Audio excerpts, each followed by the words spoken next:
Now to our top story. One of Australia's longest-serving chief executives, Frank O'Halloran of QBE, is now stepping down after presiding over a 45% plunge in profits. He says the global insurance industry has been rocked by an unusually high spate of major events, and QBE has outperformed its peers.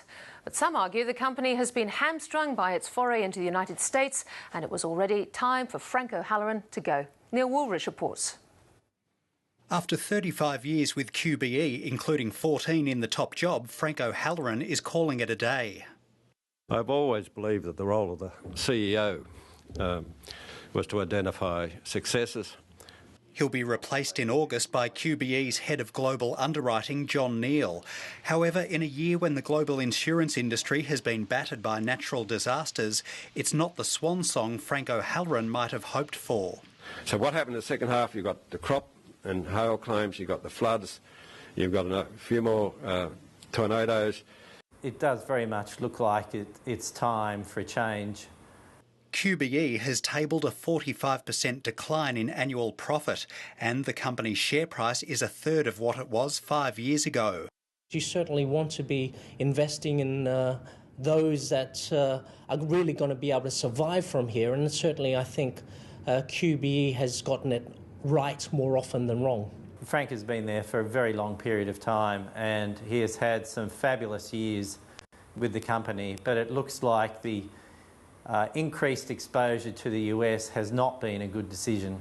Brett Lemessurier says QBE's insurance margins have been declining over several years, especially in the United States, where premiums peaked after the 2001 terror attacks, but since then have been shrinking. QBE's return on equity is also falling, which Brett Lemessurier says will make it harder to raise funds from investors in the future. Their capital position is as tight as it's been for the last 10 years. So that means if they were going to make acquisitions of any size, that it would come with capital raisings, and also the gearing levels are quite high as well.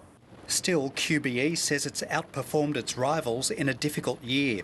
Now it's about to tap the market for $500 million in fresh funding to keep the prudential regulator on side, and long-term investors continue to support the company.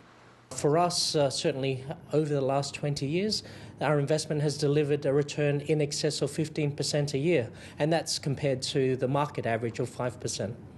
Aberdeen Asset Management holds 14% of QBE shares, worth around $1.8 billion.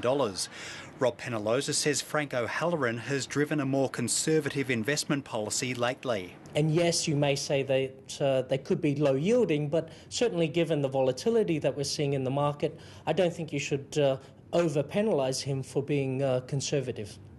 Rob Penaloza is confident the disciplines Frank O'Halloran has put in place over the years will continue under the new CEO. But whether that's enough to withstand another bruising year from Mother Nature, along with the ongoing weakness in the US market, is another question altogether.